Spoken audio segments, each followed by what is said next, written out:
Au sommaire de cette édition de l'information sur les antennes de la télévision du monde, logements sociaux au Cameroun, le projet est désormais une réalité. Les premières clés ont été remises aux acquéreurs du CONSIC d'Olembe par le ministre du Développement urbain et de l'Habitat, Célestine Ketia-Cortez. C'était à Yaoundé. Également en titre, cette fois-ci hors de nos frontières. L'actualité hors de nos frontières reste marquée par l'arraisonnage d'un navire britannique par l'Iran. Et puis en sport, l'actualité sportive reste marquée par cette offensive du général Pierre Semengue. Le président de la Ligue professionnelle de football va désormais en guerre contre la Fédération camerounaise de football. Il vient de mettre sur pied un collectif d'avocats camerounais qui ont pour mission d'attaquer les résolutions de la dernière Assemblée générale extraordinaire de l'instance fêtière du football camerounais. Voilà pour le sommaire. Bonsoir à tous et merci de nous retrouver sur les antennes de la télévision du monde pour cette édition de l'information. Édition que nous ouvrons en mettant le cap sur Yaoundé pour parler des logements sociaux. Le projet est désormais une réalité. Les premières clés ont été remises aux acquéreurs du CONSIC d'Olembe par le ministre du Développement urbain et de l'Habitat, Célestine Ketia-Cortez. Détail, Jean-Oscar Libok, Mohamed Essoumba II. Vous serez les privilégiés parce que vous serez les habitants propriétaires de la nouvelle ville, la ville qui accueillera la Cannes.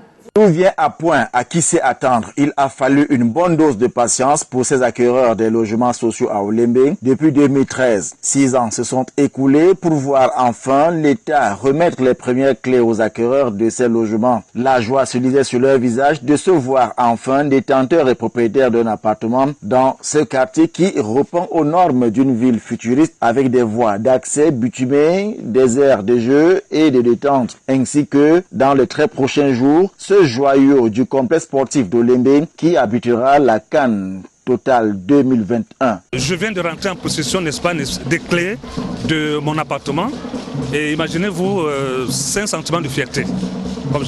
Alors, l'histoire de cet appartement vient depuis le jour où le chef de l'État avait décidé, n'est-ce pas, de mettre à disposition des Camerounais, n'est-ce pas, un habitat, des habitats sociaux décents. Et j'ai décidé, n'est-ce pas, de souscrire auprès de la SIC. Et je l'ai fait. Mon dossier a été, sélectionné.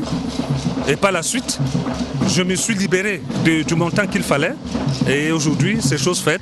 Le ministre de l'Habitat et du Développement urbain, Célestine Ketia-Cortez, qui a remis les premières clés à ses acquéreurs, voit en ça une promesse et un engagement tenu par l'État et demande à ces derniers d'en faire bon usage. Je vais rassurer les autres acquéreurs, vos proches et autres connaissances de l'effectivité de la remise des clés. Et tous auront leurs clés. Vous qui intégrez vos habitations, vous avez reçu un cahier de charges qui vous donne un aperçu de vos droits, de vos obligations, en tant qu'aujourd'hui copropriétaire des immeubles.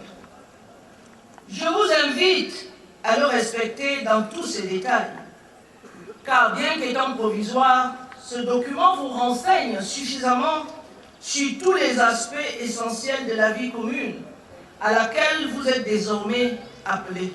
Il faut dire que la crise urbaine suscitée par la croissance démographique a interpellé l'État à trouver une solution de logements sociaux à chaque Camerounais qui en manifeste la volonté. Aujourd'hui, c'est à Yaoundé et vendredi prochain, le même geste sera posé par le ministre de l'Habitat et du Développement urbain, Célestine Ketia-Cortez, aux acquéreurs de ces logements sociaux à Douala. Madame la ministre du Développement urbain et de l'Habitat qui est d'ailleurs depuis ce soir à Douala dans cette perspective. Après la remise des clés aux acquéreurs de ces logements sociaux du côté d'Olembe, Madame la ministre a effectué une visite inopinée au CONSIC de Yaoundé. Célestine Ketia-Cortez est allée toucher du doigt les réalités de ces locataires de l'État au CONSIC de Messa et de la Cité Verte. Le constat est plutôt amer. Jean-Oscar Libok, Mohamed Essoumba II. Visite inopinée du ministre Ketia Cortez à Yaoundé dans les Kansik de la capitale. Le ministre de l'Habitat et du Développement urbain s'est rendu au Kansik de Messa et celui de la Stevette, voir les conditions dans lesquelles vivent les locataires de l'État. Et le constat est choquant et même amer. Les bâtiments en ruine, mal entretenus, des égouts, des défections en plein air, une politique alambiquée de l'entretien des Kansik. Les locataires en ont profité pour délier leur langue. C'est mon mur qui est cassé. Depuis le mois de septembre de l'année dernière, j'ai adressé une requête au chef d'antenne. Il a même envoyé une équipe photographiée. Et depuis là, bientôt, nous sommes déjà en juillet, je vis dans l'insécurité. Dès que vous entrez chez moi, vous vous retrouvez au salon, la porte ouverte. Je suis obligé de rester la porte fermée parce que j'ai ce mur cassé. Je vis dans l'insécurité. Je vis dans l'insécurité et je souhaiterais que la SIC vienne refaire ce mur pour que je vive en paix. L'état de ma maison, vous avez les portes, les fenêtres abîmées, les portes et les fenêtres endommagées. Je ne parle pas des WC, des douches. La peinture même, depuis que j'ai occupé cette maison, 22 ans, je n'ai jamais reçu de coup de peinture. On n'a pas de suite. À l'intérieur, vous êtes à l'intérieur, dans la douche, ça coule. Ça coule de l'immeuble dessus, parce que moi je suis au rez-de-chaussée. Ah d'accord. C'est noir partout là. Pourtant, les logements dits sociaux créés par l'État, gérés par la Société immobilière du Cameroun, avaient là trouvé une solution de résorber le phénomène des bidonvilles ainsi que les conditions améliorées de l'habitat au Cameroun. Seul bémol, l'entretien. Ici, les populations déclarent que depuis plus de 30 ans, ces bâtisses n'ont plus jamais connu une nouvelle couche de peinture. La broussaille a envahi les alentours des bâtiments et les locataires de l'État sont soumis à cette rude réalité de cohabiter avec rats, souris et même serpents. Célestine Ketia Cortez, en bonne mère, est descendue sur le terrain pour écouter ces derniers et envisage déjà quelques pistes de solutions en organisant les réunions sectorielles, locataires, responsables de la SIC et Mindune afin de sortir rapidement de cette situation qui n'a que trop duré. De l'amélioration des conditions de vie là-bas. Nous allons faire une réunion pour voir qu'est-ce qu'on peut faire ensemble pour améliorer le cadre. Nous restons toujours à Yaoundé où s'est tenue la 31e session du comité interministériel des infrastructures présidé par Jean-Ernest Massé-Mangale Bibé, ministre en charge des transports du Cameroun. Au menu de cette rencontre, l'aspect sécuritaire sur le réseau et l'occupation des emprises de la voie ferrée, entre autres. Jean-Oscar Liborg, Elvis Goué. Parmi les points inscrits à l'ordre du jour, quelques résolutions fortes prises par le comité interministériel des infrastructures ferroviaires réuni à sa 31e session à Yaoundé et présidé par Jean-Ernest Massé-Mangale Bibé, ministre des Transports. Il s'agit de sécuriser le réseau ferré, la remise à niveau des infrastructures et du parc matériel pour voyageurs. Plus que jamais, la libération des emprises ferroviaires dont l'occupation anarchique réduit l'aspect sécuritaire et des passages à niveau. Oui, les travaux de réhabilitation du tunnel des ECA font l'objet en ce moment de concertation entre le ministère des Transports, le ministère des Travaux publics et Camrail et seront élargis aux autres administrations, notamment le Minepat et le Minchi. Mais là également, les dossiers d'appel d'offres sont pratiquement bouclés. Donc on va passer à la phase de contractualisation pour que les travaux interviennent au plus vite au vu de l'urgence de la situation. Dans le registre de l'extension du chemin de fer camerounais, Ngaoundéré Tchad est aidé à Kribing. Relativement au financement de l'étude au Tchad, l'accord de financement a été signé. Reste attendu le décret d'habilitation du chef de l'État camerounais. Et Camrail affiche un optimisme quant à la faisabilité. Nous avons parlé de sujets de sécurité. Sujet de sécurité et en particulier les passages à niveau, ça c'est la première chose, c'était la sécurité. Le deuxième point, eh bien, c'est aussi pour valider l'ensemble des infrastructures et des investissements qui sont en cours. Nous avons évoqué ce sujet et nous sommes en phase sur ce sujet pour donner une priorité maximale à ce sujet des 25 voitures. et puis également d'un certain nombre de rénovations de voitures un peu plus anciennes sur lesquelles nous travaillons, et puis des dossiers à plus long terme, mais de rénovation de la voie pour pouvoir retrouver une facilitation et une augmentation de la vitesse pour donner un meilleur confort et puis des meilleurs temps de parcours pour les passagers qui utilisent la voie ferrée. Le ministre Jean-Ernest Masséna Dibéhe, dans son propos, avait déjà fixé les bases des travaux de ce jour. Le concessionnaire Camrail a été instruit de procéder d'urgence aux travaux de confortement du dit tunnel. Par ailleurs, nous ne saurions perdre de vue les autres préoccupations majeures du moment que sont la remise à niveau des infrastructures et du parc matériel pour voyageurs, la préparation des prochaines éditions du CHAN 2020 et de la CAN Total 2021, ainsi que le suivi des dossiers liés à l'accident des écarts. J'évoquerai également les cas d'occupation anarchique des emprises ferroviaires et de sécurisation des passages à niveau. Sujet qui est devenu une préoccupation d'un très haut niveau. La 31e session du comité interministériel des infrastructures ferroviaires a aussi scruté les deux grands événements sportifs, le CHAN, le championnat d'Afrique des Nations de football qui se tient au Cameroun en 2020, et la Coupe d'Afrique des Nations Total 2021, toujours au Cameroun, sur l'apport du réseau ferroviaire. À Douala, la capitale économique du Cameroun, pas de résolution et de recommandations fortes à l'issue de la 11e session de la plateforme communauté urbaine de Douala, commune d'arrondissement tenue hier à Bonamoussadi dans le 5e arrondissement de la ville. Au cœur de ce statu quo, une vive polémique et querelle entre l'édile et les maires d'arrondissement a entaché le bon déroulement de cette autre session de la plateforme CUD CAC. Frédéric Moutomer à Oulouatat. La plateforme de collaboration communauté urbaine de Douala et commune d'arrondissement de Douala, soit 1er, 2e, 3e, 4e, 5e et 6e, renaît de ses cendres. Après plus de 2 ans d'inactivité, ce cadre de concertation entre l'édile de la ville de Douala et les chefs des exécutifs communaux vient de se tenir à Bonamoussadi, à Douala 5e. 2 ans et quelques mois de non-tenue de cet instrument ou de cette structure de dialogue entre la communauté urbaine et les maires d'arrondissement. Ça veut donc dire qu'il nous faut encore beaucoup de patience, beaucoup de tolérance pour une gestion concertée de la ville de Douala. Des concertations préalables qui visent à poser sur la table les différents problèmes liés à la gestion de la capitale économique du Cameroun, Douala et ses communes d'arrondissement. Les populations de la ville de Douala ont un certain nombre de soucis en rapport avec des équipements collectifs, en rapport avec leur circulation, leur mobilité.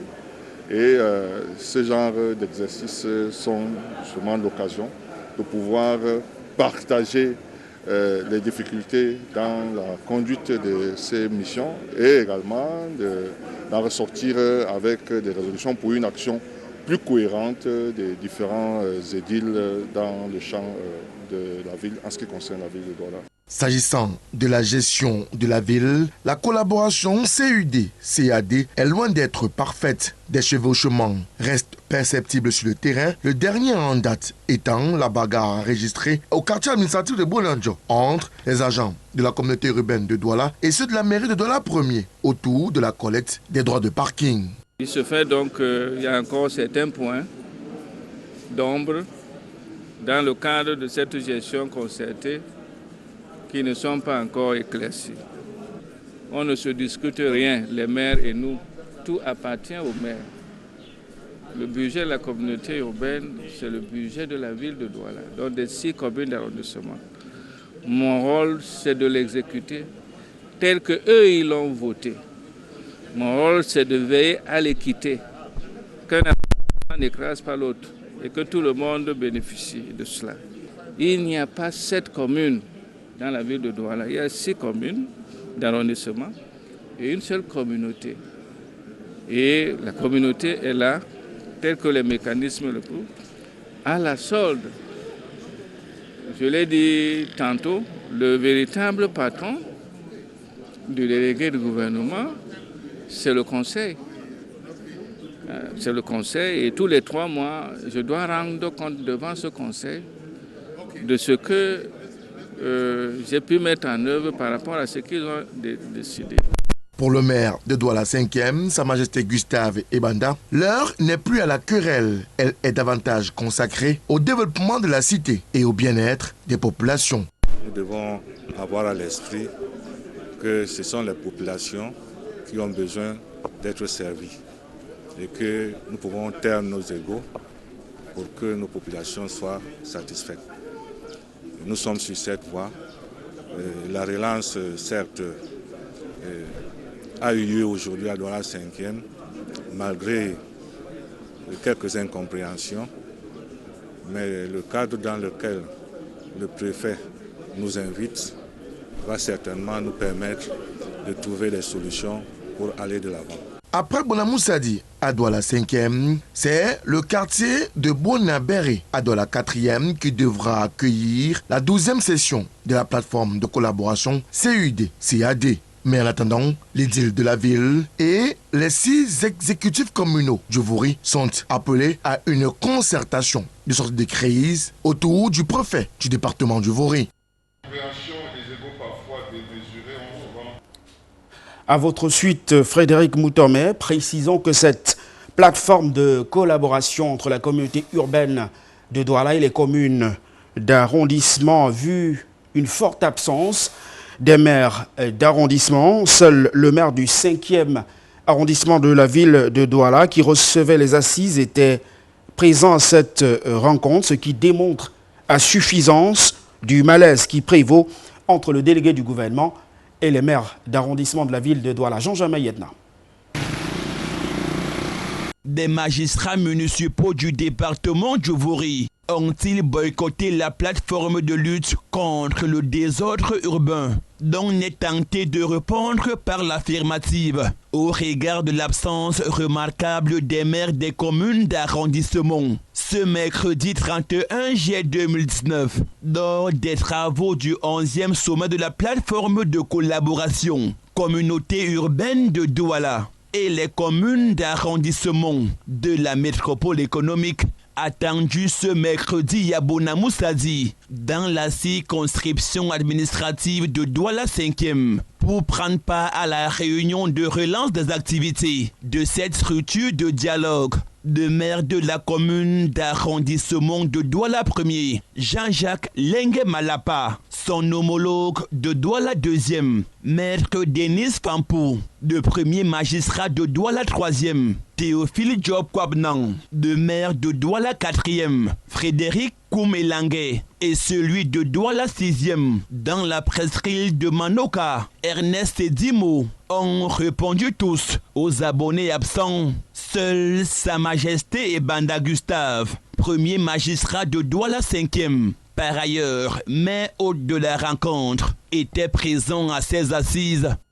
Nous tous, nous devons avoir à l'esprit que ce sont les populations qui ont besoin d'être servies et que nous pouvons taire nos égos pour que nos populations soient satisfaites.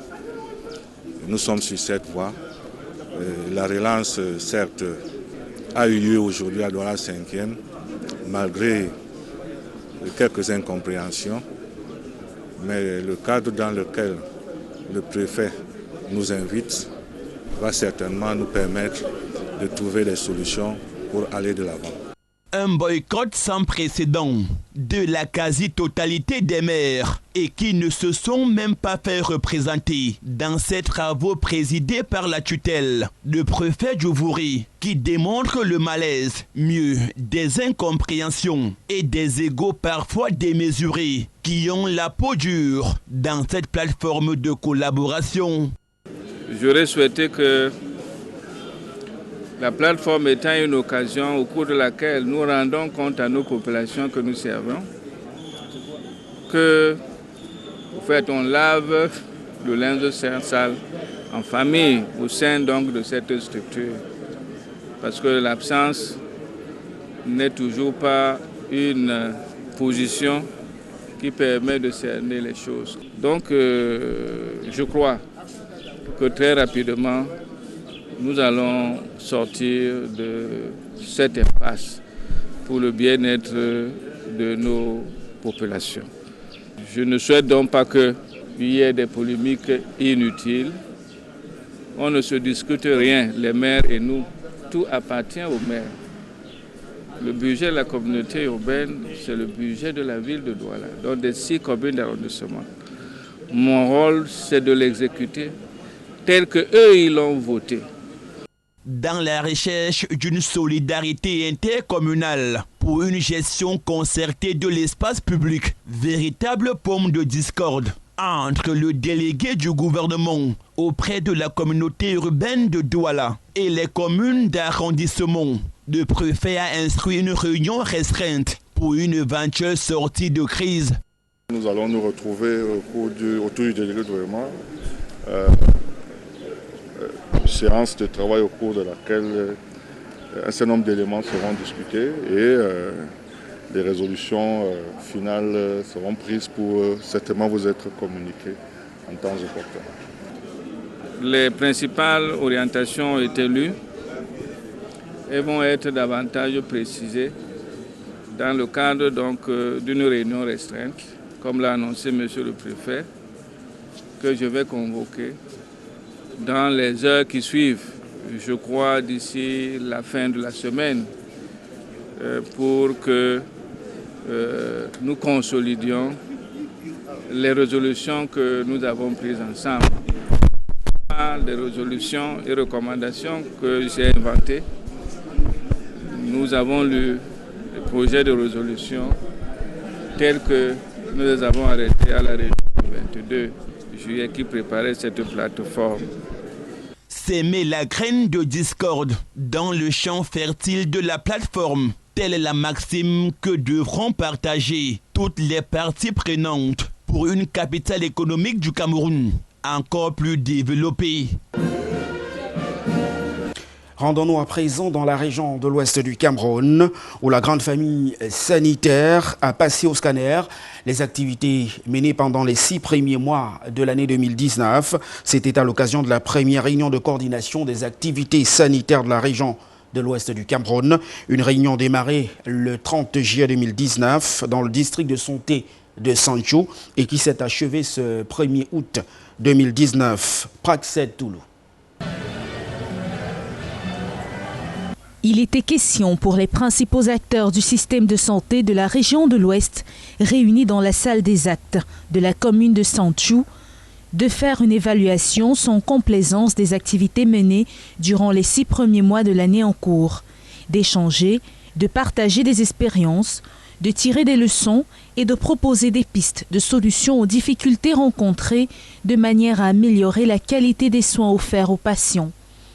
Depuis l'introduction en janvier 2019 dans toutes les formations sanitaires de la région du Soleil couchant, et ce sous instruction du ministère de la Santé publique, du DHIS2, entendez District Health Information Software 2, qui est un outil de collecte, de validation, d'analyse et de transformation des données, et indicateur sanitaire pour une prise de décision efficace dans la prise en charge des problèmes de santé rencontrés.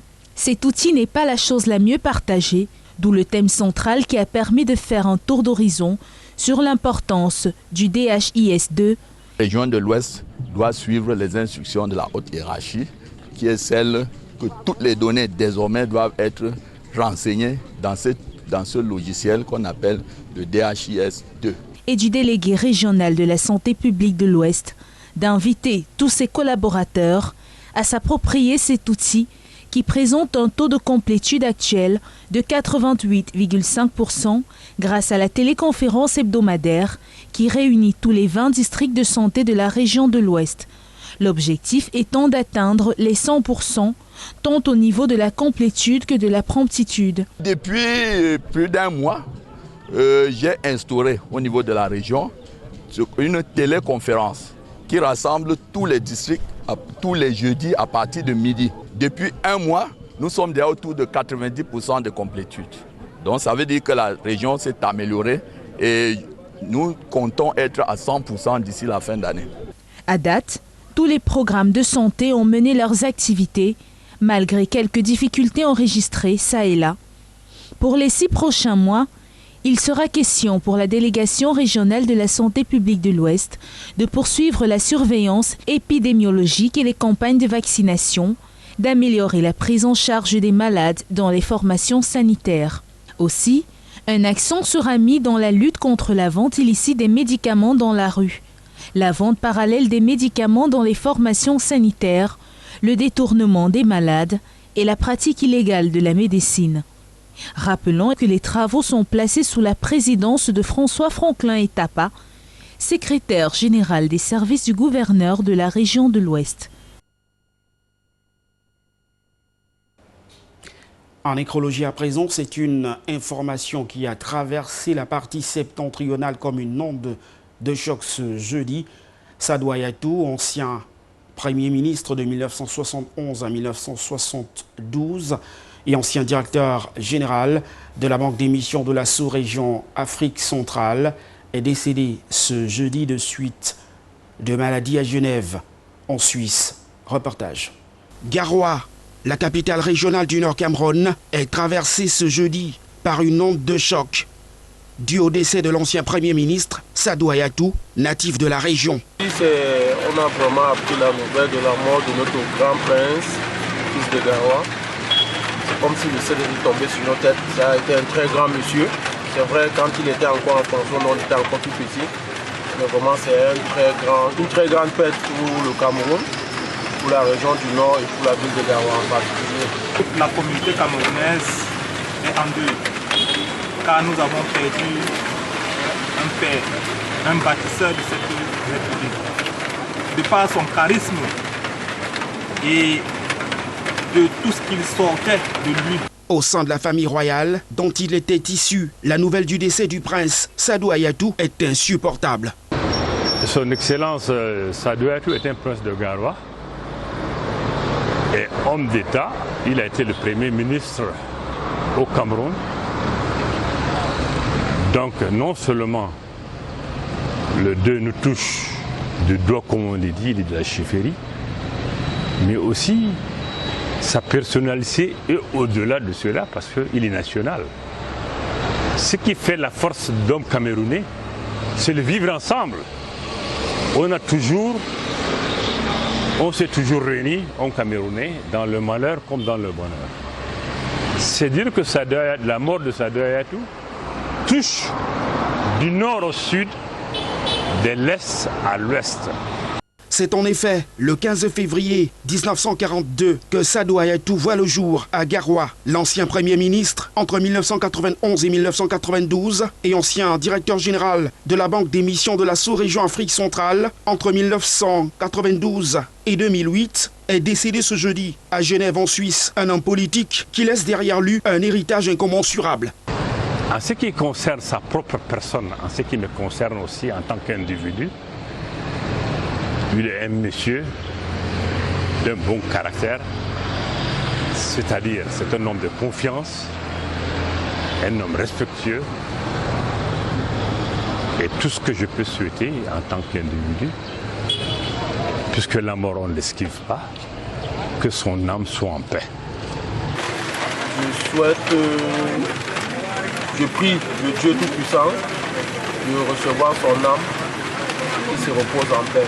Ayant fait l'essentiel de ses études en France et titulaire d'une licence en sciences économiques obtenue à l'université de Toulouse, puis d'un diplôme de l'Institut des hautes études d'Outre-mer à Paris, c'est en 1967 que Sadou Ayatou rentre au Cameroun. Et c'est la même année qu'il intègre le Sérail, nommé directeur général adjoint, puis directeur au ministère du Développement industriel. En 1969, il accédera ensuite au grade d'administrateur civil la même année. Parallèlement, il est le vice-président de l'Alliance des pays producteurs du cacao de 1969 1969 à 1990, puis président de l'Organisation interafricaine du café de 1970 à 1971. Et c'est en 1974 qu'il est détaché à la Banque internationale du Cameroun pour l'épargne et le crédit, une banque publique où il est nommé directeur général adjoint. En 1976, Sadou Ayatou est promu directeur général de cette société et en 1979, administrateur-directeur général de cet établissement bancaire. Sous le régime du renouveau politique, il a été ministre de l'Agriculture du 22 août 1983 au 24 août 1985, ministre du Plan de l'aménagement du territoire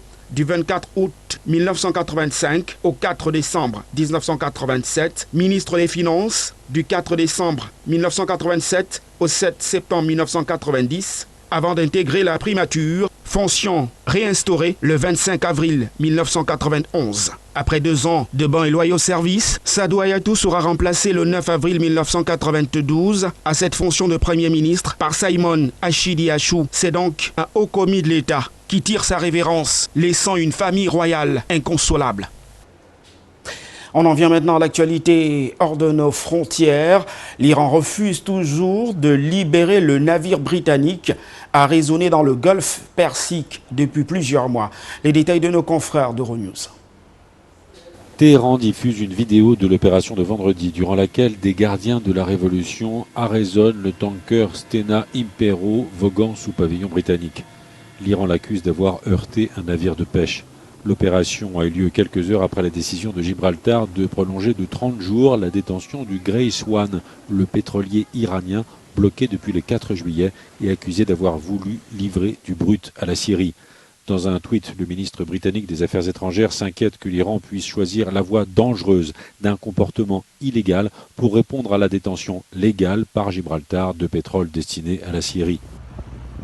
A l'inverse, le chef de la diplomatie iranienne, Mohamed Javad Zarif, qualifie de piraterie l'arraisonnement par Gibraltar du Grey Swan et assure que l'action de son pays dans le golfe Persique consiste à faire respecter les lois maritimes internationales. De son côté, Londres appelle les navires britanniques à éviter le détroit d'Ormuz. En sport à présent, le président de la Ligue professionnelle de football, le général Pierre Semengue, va en guerre contre la Fédération camerounaise de football. Il vient de mettre sur pied un collectif d'avocats avec pour mission d'attaquer les résolutions de la dernière assise extraordinaire de l'instance fêtière du football camerounais. Obel Apollinaire Bon. Le collectif des avocats réunis par le général Pierre Semengue est constitué de Maître Dan Elias, Maître Daniel Ngos, Maître Wamba Makole, Barista Ngou Sarah et Maître Mvogo Jean-Marie. C'est ce collectif qui défendra la cause du général Pierre Semengue aux plus hautes instances juridictionnelles au sujet de l'affaire qu'il oppose à la Fédération camerounaise de football. En guise de rappel, lors de l'Assemblée générale extraordinaire de l'instance fêtière de football camerounais le week-end dernier, le président Sédou Bobo Ndjoya avait clairement manifesté sa volonté d'avoir un regard accentué sur la gestion du football au Cameroun. En ce qui concerne la Ligue de football professionnel, la fédération avait manifesté son envie d'engager le chantier de modification de ses statuts et règlements. Présent aux assises, le général Pierre Semengue avait quitté la salle avant le début des travaux. Quelques jours seulement après la tenue de la dite Assemblée générale extraordinaire, ce dernier est monté au créneau pour attaquer les résolutions qui y avaient été prises. Et depuis la constitution de son collectif d'avocats, la Fédération camerounaise de football n'a pas encore donné sa position. Mais au regard de la situation, l'on peut dire, sans risque de se tromper, que c'est un autre long épisode à rebondissement qui s'ouvre entre la Ligue de football professionnel du Cameroun et la Fédération camerounaise de football. Avant de refermer définitivement cette édition de l'information ce soir, le rappel des principaux sujets qui ont constitué le sommaire. D'abord, ces logements sociaux à Yaoundé. Le projet est désormais une réalité. Les premières clés ont été remises aux acquéreurs du Consig d'Olembe par le ministre du Développement urbain et de l'Habitat, Célestine Ketia-Cortez. Hors de nos frontières, l'Iran refuse toujours de libérer le navire britannique arraisonné dans le golfe Persique depuis plusieurs mois. Et puis en sport, le général Pierre Semengue, président de la Ligue de football professionnel du Cameroun va en guerre contre la Fédération camerounaise de football. Il vient de mettre sur pied un collectif d'avocats camerounais avec pour mission d'attaquer les résolutions de la dernière Assemblée générale extraordinaire de l'instance fêtière du football camerounais. C'est tout pour cette édition de l'information ce soir. Merci de nous avoir accordé votre attention. Nos programmes se poursuivent. Au revoir.